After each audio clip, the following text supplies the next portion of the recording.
What's going on, guys? RotorNut44 here. It has been a while since I've made a video, but I'm slowly starting to get back into it. I've been pretty busy here lately, the last year or so, I haven't had a lot of time for making videos. But this tutorial idea kind of popped in my head today, and it's something I've actually wanted to talk about for a little while. So today we're going to talk about optimizing terrain mesh for use in FSX and P3D. So this is kind of a part two, in a way, to the my creating terrain mesh from digital elevation models. I think how to make terrain mesh from DEMs is what the video is called. So if you don't know anything about making terrain mesh already, that's not really going to be covered in this video. Go check out that video. I'm going to put a card up in the top right here. So check that out first and then come back and watch this video if you haven't already. So before we get into it, I do want to mention one thing, and that is I was reviewing that video, the how to make terrain mesh from DEMs video, and I happened to notice that the data I was working with in that video is not the same as the data that's on the screen right now. The data on the screen right now is the Galapagos Islands, which is what we were supposed to be focusing on in the last video. However, somewhere along the line something went wrong, and I ended up getting the data, or getting data for the Cape Verde Islands, which is off the coast of Africa. So I don't know. I know I had the Galapagos selected, so I have no idea what went on there. Could have been human error, could have been server error, I don't know. But just so you know, this is the Galapagos Islands this time. We're in the right area, so that's why it probably looks a little bit different from the other tutorial. So anyways, with that said, and that stupidity out of the way, let's get into the tutorial. So as I mentioned, we're going to be talking about how to optimize your terrain mesh. So optimizing your terrain mesh, the whole point of it is to get your file size pretty small, or as small as you can, really, so that your end user, or whoever that may be, doesn't have an extremely large file when they don't need to have one. So for islands, which is what we're going to be focusing on today, optimization is pretty straightforward. So as you can see, we have all of our data loaded in here. So the Galapagos Islands, for the area I selected, covering all the Galapagos Islands, has 10 different tiles. So if we deselect this and we start adding them one by one, each one of these is a different geotiff that we have downloaded from the Earth Explorer server. So looking at this, what do you notice about all these tiles? You have a bunch of islands here, right? But you also have all of this water data. All of this water data out here. This is all zero elevation. You can actually, if you watch right down here, as we're hovering over this, you'll see it comes up with the 0 meters. So this is all 0 meters. This isn't doing us any good.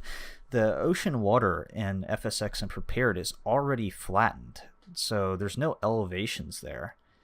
So it doesn't really make sense to keep this data around. So let's take a look up here. We have, what do we got going on right here? Looks like we got an island here with a little bit of missing data. So we can kind of look here. There's no elevations popping up as we hover over this data, or this hole in the data. So unfortunately, there's not any coverage right there. So that may be an issue you want to, or something you want to look at before you determine if you want to release this data or not, depending on how jacked up the island is in the sim, and if you can get any data to fill that hole. You can try to find another data source as well, underlay it, and try to fill that hole. But point is we have this big area of ocean right here, and we got this one tiny island in this tile. Well, let's see if I can find this tile here. There it is. So we'll deselect everything. So how we had our data compiled in the last video, if we click on the geotiff, it should look like this. And I have re-exported this as a 32-bit float. I think in the last video we did it as a 16-bit when we exported the GeoTIFF and Global Mapper. So this is 32-bit now. So this is going to look a little different. The TIFF layout, or how the image is laid out here, is going to be a little bit different than the last one we did. So as we can see here, we kind of just exported everything in this big hunk of a file, and this is, let's see here, this file is over 10,000. It's 10,801 by 14,401 pixels at 96 dpi and then 32-bit, as we said, uncompressed. So that's 593 megabytes just for this image. Well, now for optimizing this, do we really need all of this? And the answer is no, we don't. This whole image here is being rendered in the sim. So if we can cut down on some of this water data here, that will in turn get our file size a lot smaller. So that's what we're going to be focusing on today. So let's check on all these tiles again. There we go. And for islands, this is pretty simple. If you're doing something that has like a large area of land in it, it may be a little harder. Typically, I don't do this kind of optimization. Like, for example, if I'm working on the Alaskan Mesh project, I don't typically do this very much for most of the tiles that may have some ocean in them, just because it's kind of hard to get it right sometimes. But for islands, it's really easy, and you should 100% take advantage of this. So we're going to click up here at the digitalizer tool, right click and create area, polygon features, and select area. So we'll zoom into this island. We'll just get in here nice and close so we can see what's going on. We want to make sure we're not going to be cutting off any smaller islands or anything. So go through your data real good. Make sure there's no small islands like out in the middle of nowhere. Typically there's not, but you never know. So we're just going to left click and it's going to start placing points. So we're just going to trace out this island. We'll do kind of the no data here as well. So just like this. And you can get as detailed as you want on here. Just don't get in too close on the island, or else you may accidentally cut out some data that you don't want to cut out. So once you're done drawing your area there, right click, then it'll bring up this box. You don't really have to name it. You can just click OK.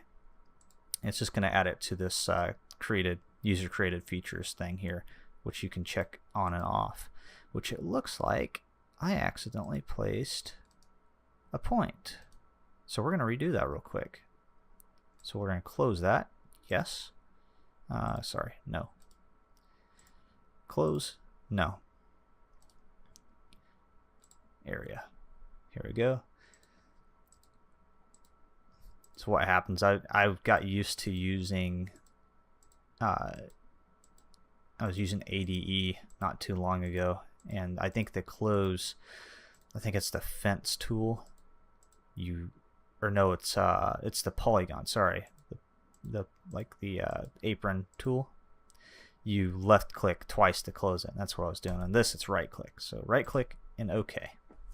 There we go. Now we got this area. So it's pretty simple. We're going to do this for all the islands and groups of islands as well. So what you need to look out for when you're doing this is you want to pick out islands that are kind of like alone, like these islands here. We can get in real close to these and draw this poly around them. But like islands that are clustered together, like these down here that have these smaller islands in between, we can't do these individually. So what we'll do is we'll just do these as a big group. So what we can probably realistically do is this here. So as we kind of look around right here, all that can probably be one image. This island over here can be another, and these down here can be another two. So just as we did for this island up here, we're going to go to all these other islands in this island group, and we're going to do the exact same.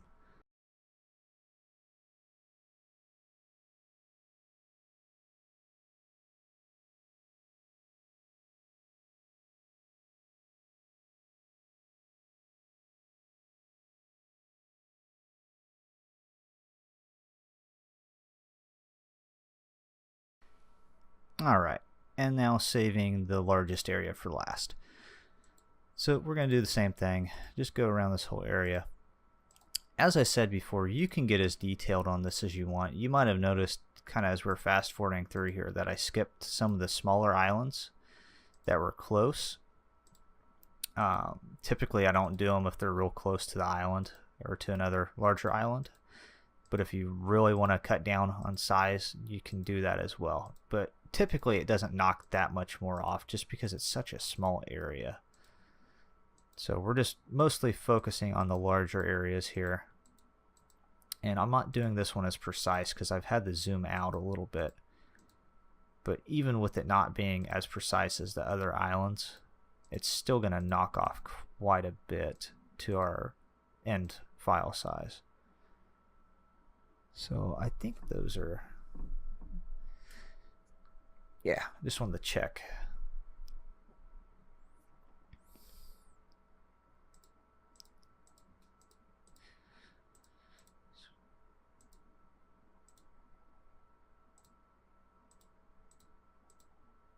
So we'll just go around here, just kind of cutting out some of this extra area. It's not going to help us too much, but I'm just cutting out that data. We don't really need that data, so then we'll close it. Alright, so we've outlined all of our islands. So we'll go back up here, we'll click on the digitalizer tool to deselect the area thing so we get our little crosshair thing here back. So what we're going to do is we have this image here, so we're going to name this, just so we don't get it mixed up, old. You don't really have to. That's just so I know that's the original one. So we'll throw it off screen. You won't be able to see that for a few minutes, but what we'll do here is we'll go up to this small island here. And now the whole idea of outlining these islands with that digitalizer tool, just like we did, is before you would have been exporting this large area. Now you're going to be exporting several smaller geotiffs. And as you can see here, instead of exporting all of this freaking water in an image, in a geotiff image, you're only going to be exporting a square around this, or a rectangle around this. So if you mentally draw a rectangle on the bounds here, so you got this point sticking out would be the edge. You got this point up here at the top sticking out, this one here on the right, and this one here on the bottom. So if you draw a rectangle around like that, that's the only thing that's going to be exported. So in drawing around these islands like this, what you've done is you've just cut out a lot of data. So you only have to compile this small image instead of this massive entire area. So to export this, with the digitalizer tool still selected, we're just going to left click once on this, and it's going to bring up this grid thing showing that it's highlighted. Go up to File, Export, Export Elevation Grid Format. Make sure GeoTIFF is selected. Then this is a Global Mapper version 1 or 18.2. So this is a little different looking than in the last tutorial. I think I had version 15 then, so I've updated it since then. So it's a little bit different here at the top. And in the last video, I mentioned using 16-bit integer samples for the export of anything below 10 meters. Since then, I've really just started exporting at 32-bit anyways. And what triggered that was I was doing some 10-meter data one day, and I did a 16-bit export, and I noticed it kind of had, when I opened it up in here again, it kind of had a terracing effect to it, which means that it stripped some data out of it, and it wasn't as precise. So ever since then, I started exporting as 32-bit just so that the data is as precise as possible and not getting anything stripped out of it. So that's kind of the backstory behind that. So we're going to export as a 32-bit floating point sample. So make sure that's selected.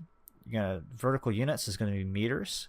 Leave resampling as default. You don't have to pay any attention to this. Make sure generate square pixels is checked. All this stuff here should be left at default. Make sure this is at 75 and no compression. Then you're also going to want to interpolate to fill small gaps in the data. And that's just if there's any holes in the data, any small holes in the data, it's gonna fill those automatically. Then before you click OK, very important, go over to Export Bounds. Crop to selected area features down here at the very bottom. That's what you want to hit. Then click OK. So we'll type in G-38M_1 for our first image in this set. Then we'll save it in that folder.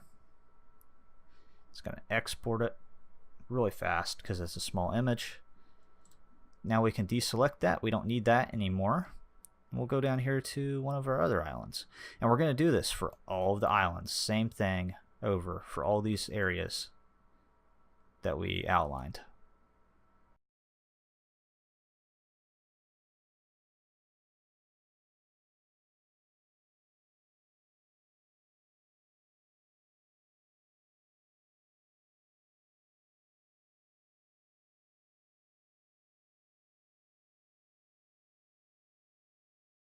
Alright, now we've gotten all of that exported, so we can bring our folder back over here.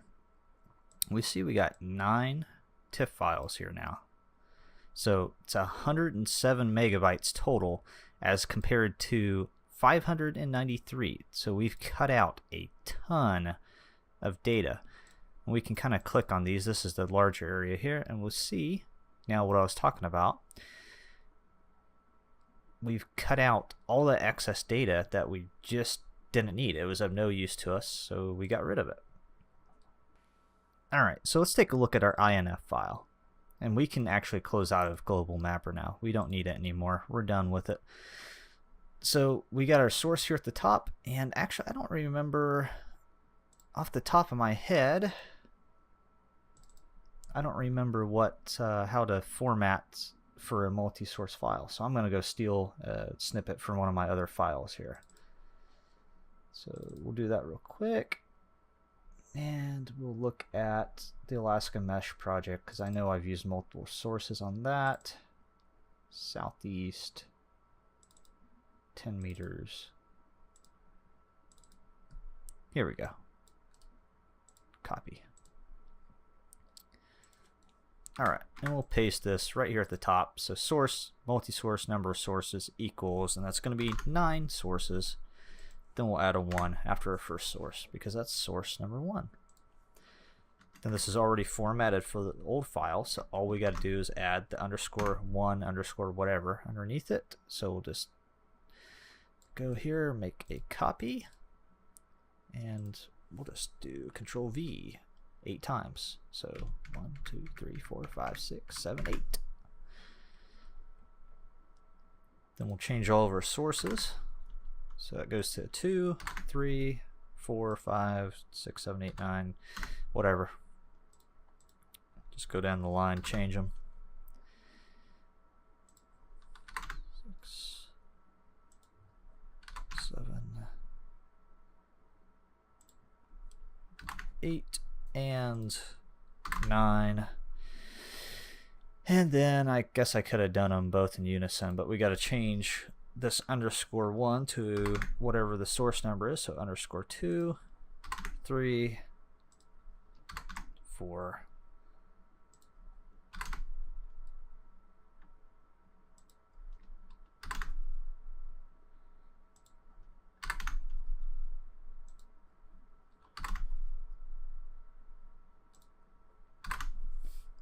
And 9.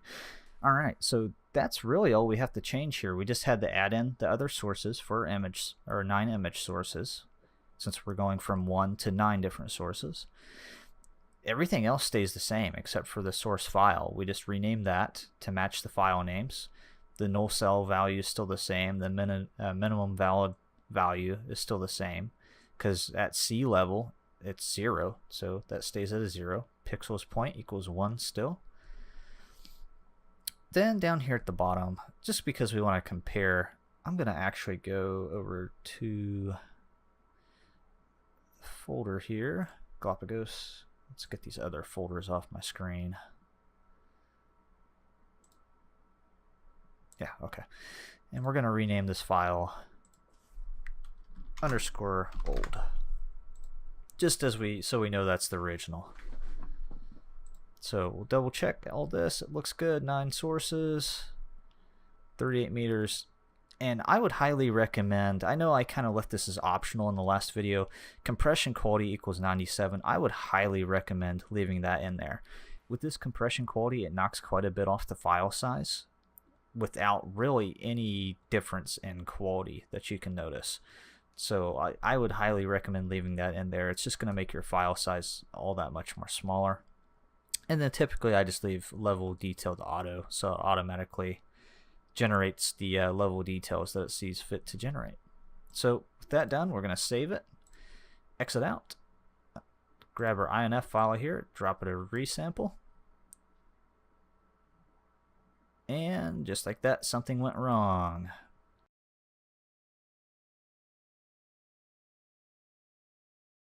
So okay, I see what the problem is. G-38. This one's G_38. That could be an issue. I am an idiot. So we'll change all these underscores to dashes and it should work. So it's always something small. You'll learn when you're doing scenery that you're going to run into a lot of issues, and it's always the stupidest freaking thing hanging you up. So look in detail at everything and eventually you'll find it. Okay, those are all dashes. We'll save the file again and now it should work. Alright, and these warnings here, you can just ignore them. They just pop up sometimes. It's just something in the header that the that resample doesn't like. It doesn't really affect the output at all, or it actually doesn't affect it at all. So you can ignore them. Okay, so it exported. We have our new and our old. Due to the size of the area, it's kind of a small area in general. It didn't really knock off a lot. But if we look here, the original is 1.36, and after all that cutting back, we got it down, well, I guess 0.1 megabytes, so 1.26. So for a small area like this, you're not going to see a lot of a difference. But if you're exporting a large area, for example, like when I did the mesh for the Solomon Islands, for Solomon Islands X, that was a larger area, and of course the difference was a lot greater. Same with Hawaii. You know, the difference is a little bit. I think I went from, when I did Hawaii for the version 2, it went from 30 something megabytes to like 19 or something like that. It's been a while since I've done it, so of course those numbers are going to be off a little bit.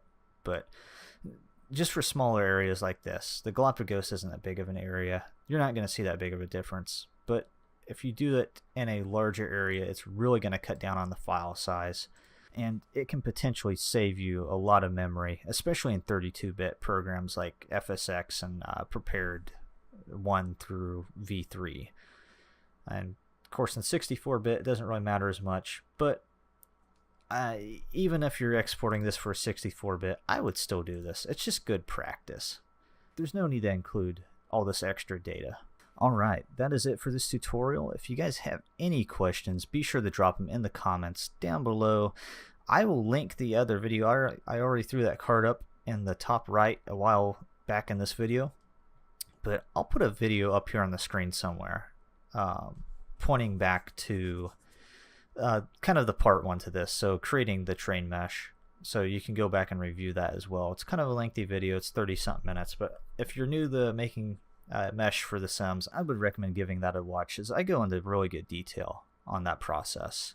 If you guys have anything that you want to learn how to do, then again, drop me a comment down below. If there's anything that you mentioned that I actually know how to do, then I will look into making a tutorial on it. Anyways, wherever you are in the world today, have a great day, and RotorNet44 out.